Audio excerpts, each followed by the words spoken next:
Hello everyone, welcome to defence exam tips. तो इस वक्त आप लोगों की बेचैनी और उलझन बढ़ती जा रही है। रोज़ की रोज़ एग्ज़ाम करीब आ रहा है एमटीएस एग्ज़ाम का। तो थोड़ी आपकी उलझन और थोड़ी आपकी तकलीफ़ मैं कम कर सकूं, ऐसा मेरा प्रयास है। जो आपकी स्क्रीन के ऊपर लिखा हुआ है ऐसा कोई मोटिवेट नहीं करने वाला मैं आपको, लेकिन मैं आपको एक मैसेज देना चाहता हूँ। एक एसेंस है मेरी बात में। मदिरालय जाने को घर से चलता है पीने वाला, किस पथ से जाऊँ असमंजस में है वो बोला वाला। अलग अलग पथ सब बतलाते हैं पर मैं ये बतलाता हूँ, राह पकड़ तू एक चला चल पा जाएगा मधुशाला।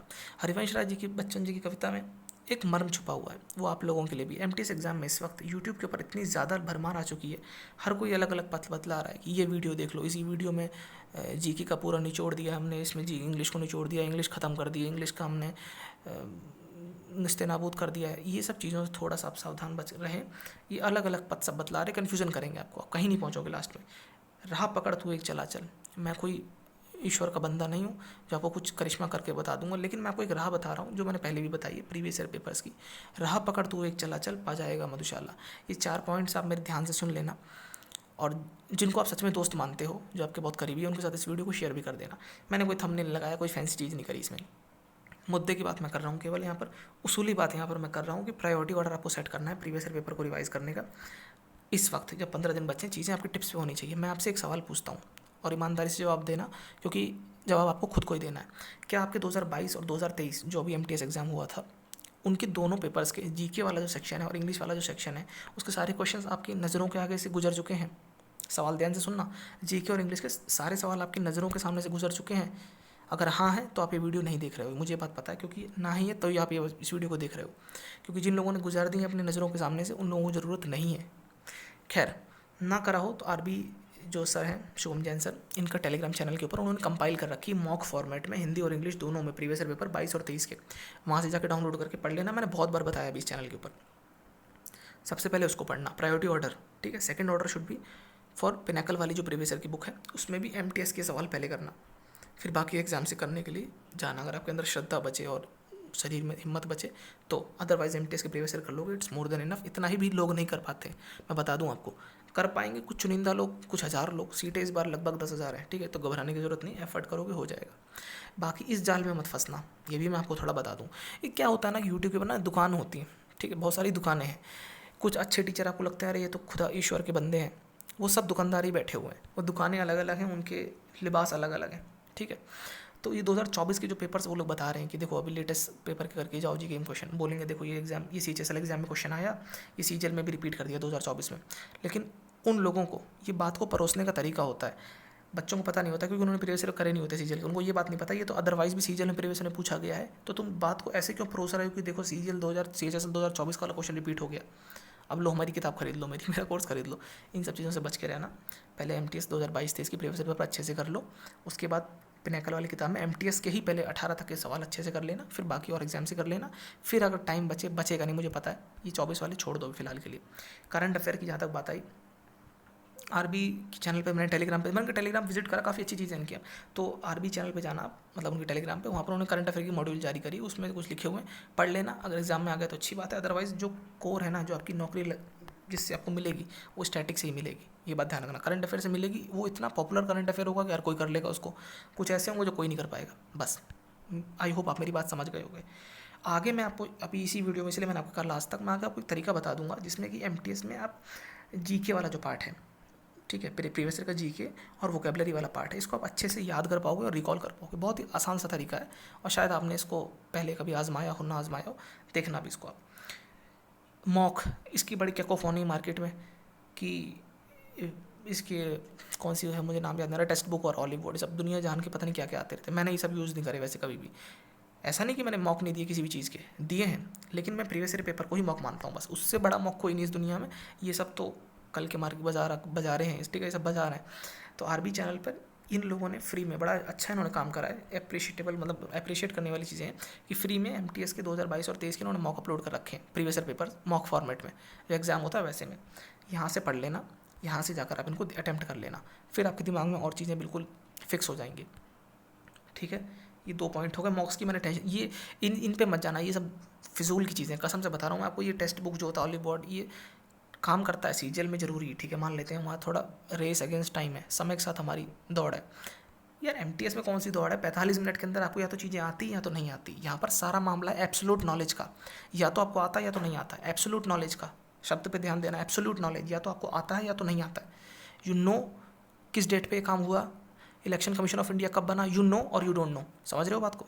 इसलिए यहाँ पर मुझे इतना मॉक्स का रेलेवेंस नहीं लगता जितना प्रीवियस ईयर पेपर्स का लगता है। ये तीसरा पॉइंट बहुत ज़रूरी है। इंग्लिश में आप लोग बड़े ही आंसू बहा रहे हो और बहुत सारे 4-4 5-5 घंटे के लोग वीडियोज़ बनाते हैं, अपनी दुकान चला रहे हैं।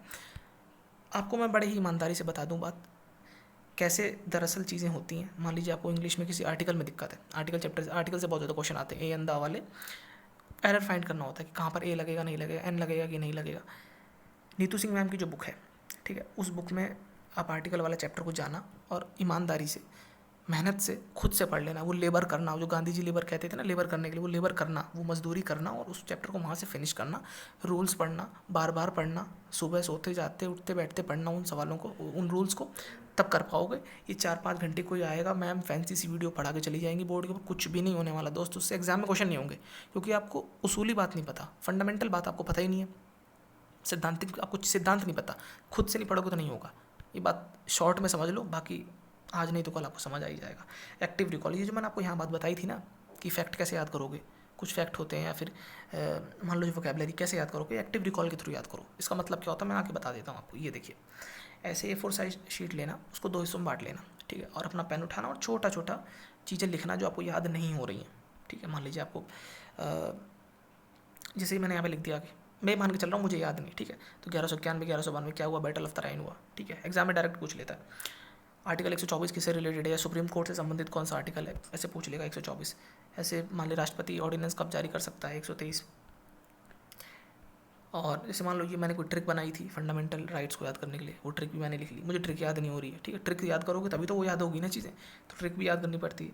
मान लीजिए सारंगी वादक कौन से हैं, और भी मैंने मान लो कुछ लिख दिया कि मान लीजिए असद अली खां क्या बजाते हैं, रुद्रवीणा बजाते बजाते, अजमत अली खां सरोद वादक, ऐसे मैंने लिख ली चीज़ें जो मुझे याद नहीं है।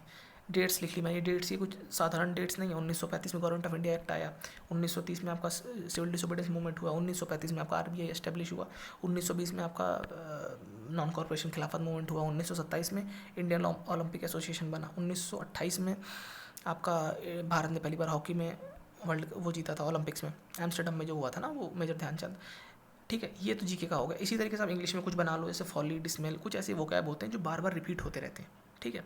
कुछ ईडियम्स बार बार रिपीट होते हैं, या फिर कुछ ऐसे ईडियम जो आपको याद नहीं हो रहे, उनको लिख लो, ठीक। अब लिखने के बाद क्या करा, इतनी चीज़ अब आपको क्लियर हो गया। एक आपने इंग्लिश में कहावत सुनी होगी, if a problem is clearly stated then the problem is half solve. इसका मतलब क्या हो गया, अगर कोई समस्या को आपने साफ साफ लिख दिया है, साफ साफ आपको पता है कि समस्या कहाँ पर है, तो समझो आधी समस्या तो वहीं सॉल्व हो गई वो, ठीक है। अब आपको समस्या पता चल गई यार मुझे इतनी चीज़ें याद नहीं है, ठीक है। उसमें पूरी कथा कहानी मत लिखना, बैटल ऑफ तराइन शॉर्ट में लिखना, BOT, ठीक है। बैटल ऑफ पानीपत BOP, ऐसे शॉर्ट में बिल्कुल लिखना है। कोड मतलब ऐसे शॉर्ट में आप पढ़ ही लोगे। ऐसे ART लिखता हूँ तो मुझे पता है आर्टिकल का मतलब, SC का मतलब सुप्रीम कोर्ट होता है, PR मतलब प्रेसिडेंट होता है, VP मतलब वाइस प्रेसिडेंट होता है, PLM मतलब पार्लियामेंट होता है। ऐसे आप अपने कोड बना लेना, ठीक है, कोई ऐसा फैंसी कोड नहीं है। लिख लिया। अब क्या करना है, असली कवायद तो यहाँ से शुरू होती है। जैसे कि आपने ये लिखा, अब आपको याद नहीं है तो आप इस पर हाथ रखो अपना और याद करो इस चीज़ से हुआ था, ठीक है। ऐसे करते करते ऊपर से नीचे आओगे, मतलब पेज को आपने 4 पार्ट में डिवाइड करा ना, ये पूरा पढ़ा आपने, फिर ये पूरा पढ़ा, फिर पीछे पढ़ा, फिर आगे पढ़ा, ठीक है। मतलब आपने एक पेज को एक बार पढ़ लिया। ऐसे इसको मल्टीपल टाइम हाथ रख रख के याद करना। बचपन में हम लोग क्वेश्चन आंसर्स नहीं याद करते थे, वैसे हाथ रख के याद करना, क्योंकि ये फैक्ट होते हैं। इनको आप मगअप करना कह लो, रटना कह लो, याद करना कह लो, कुछ भी कह लो, ठीक है। अब आता है फाइनल टच, इसको कैसे देना है। अब आपको जब याद हो गया तो उसको पेन लेके काटो उस चीज़ को कि ये मुझे याद हो गया, ठीक है। रिकॉल करो दिमाग में। आर्टिकल 124 सुप्रीम कोर्ट, ठीक है। आर्टिकल 123 प्रेसिडेंट ऑर्डिनेंस जारी करता है, ठीक है। ऐसे ठीक है भी बोलना है, ठीक है, समझ रहे हो। ऐसे सारंगी, ठीक है, विलायत अली खां, ठीक है, ऐसे बोल के काटते जाओ। आप काटने से क्या मतलब है, और ये ठीक है बोलने का क्या पर्पज़ है। पर्पज़ ये है कि ठीक है बोलोगे तो आपको दिमाग में बैठेगा कि हाँ हो रहा है, हो रहा है, हो रहा है। और काटने से होगा कि हाँ यार मैंने लगभग सब कुछ कवर कर लिया है, पूरा पेज को आगे पीछे आपने काट दिया। इस पेज को अपने सामने रखना, ठीक है। मान लो अब इसमें कुछ चीज़ आपको नहीं याद हो रही, मतलब मल्टीपल टाइम आपने याद करा लेकिन आपको याद ही नहीं हो रहा कि यार 1930 था कि 1928 था कि 1935 था कि 1942 था। जैसे क्रिप्स मिशन और कैबिनेट मिशन, बड़ा कन्फ्यूजन लगता है यार इसमें, कब क्रिप्स मिशन कब आया, कैबिनेट कब आया, ठीक है, नाम मिलते जुलते हैं ना। तो आपको नहीं याद हो रहा तो फिर एक दूसरा A4 साइज पेज लो, मतलब इसमें से जो बचा हुआ है, जो याद नहीं हो रहा वो उसमें लिखो। ऐसे धीरे धीरे धीरे धीरे करते करते पहले आपने 4 पेज बनाए थे, धीरे धीरे एक पेज में वो चीज़ें होंगी जो आपको याद नहीं है। अब थोड़ी सी मैं आपको एक बात बता देता हूँ, ये मैंने बात क्यों बोली थी आपसे कि ये ठीक है बोलना है आपको, ये काटना है, इसका मतलब क्या होता है। इससे आपके दिमाग पर ये प्रभाव पड़ेगा, पता नहीं प्रूवन है कि नहीं, मुझे ऐसा लगता है पर्सनली कि दिमाग को ऐसा लगता है कि हाँ मैंने पढ़ लिया, हो गया। ऑल इज़ वेल एक मूवी आई थी, उसमें कहते थे कि दिल इडियट है, उसे प्यार से समझा ले, मतलब ऑल इज़ वेल बोलना है तो वो मान जाएगा। थोड़ा बेवकूफ़ बनाना है, दिमाग को थोड़ा बेवकूफ़ बनाना है। अब बोलोगे यार बेवकूफ़ बनाने से एग्जाम थोड़ी निकलेगा दोस्त। एग्जाम हॉल में क्या होता है, क्वेश्चन आता है, आपके दिमाग में क्लिक नहीं करता, आप कन्फ्यूज़ हो जाते हो कि यार ये है कि ये। अगर आप दिमाग में क्लियर हो गया कि हाँ मुझे पता है, then you will definitely click the correct answer. वो आपका सबकॉन्शियस माइंड बता देगा कि यही सही है। समझ पा रहे हो, ये ऐसे नहीं समझ आएगा, जब आप करोगे ना तब समझ आएगा कि मैं बोल क्या रहा हूँ यहाँ पर।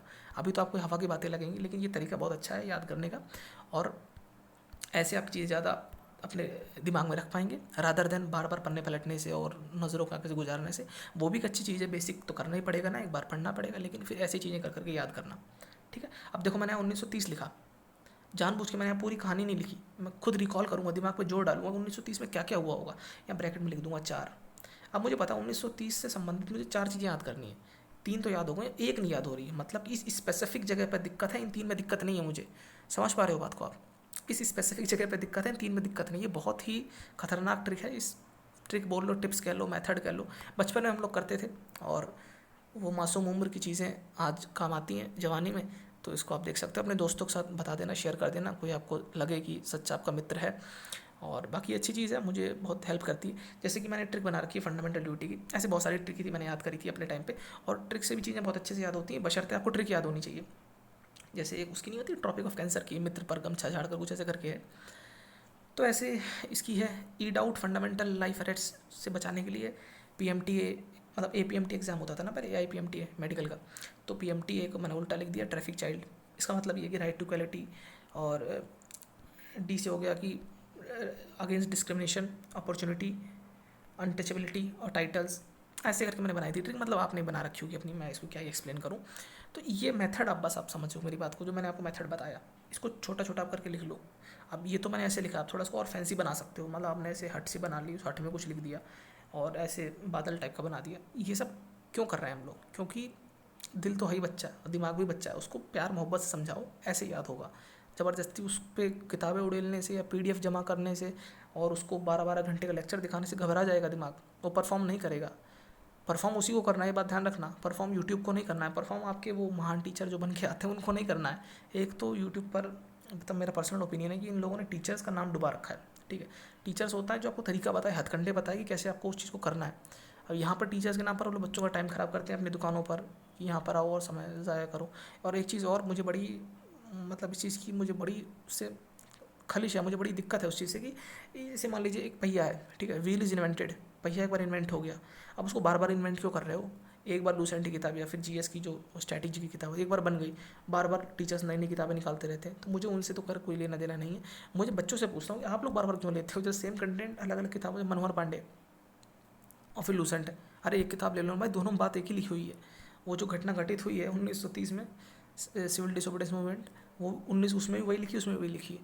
कहने का मतलब इतना सा, आपकी टेबल पे जो बहुत सारी किताबें हैं उसमें से सीमित किताबें रखो, और सीमित किताबों से भी ज़्यादा आपको ये सीमित रखना है। 2022 और 23 पहले इनको पढ़ना, बाकी सब चीज़ों को बाद में पढ़ना है। खैर एनीवेज, तो मैं अपने मोबाइल फ़ोन से रिकॉर्ड कर रहा था, उसमें बैटरी भी काफ़ी कम है। एनीवेज, तो पर्पस ये था आपको चीज़ें बताने का, जो मैंने शायद एड्रेस कर दी सही से। बाकी आप लोग पढ़ते रहना, मिलते हैं अगली वीडियो में, और आई होप आपका एग्ज़ाम अच्छा जाए। उससे पहले कोई डाउट हो तो आप कमेंट बॉक्स में बता सकते हो बेझिझक, मैं कोशिश करूँगा आपका बड़ा भाई दोस्त कुछ भी समझ सकते हैं, मैं आपकी हेल्प कर सकूँ। तब तक के लिए गुड बाय, जय हिंद।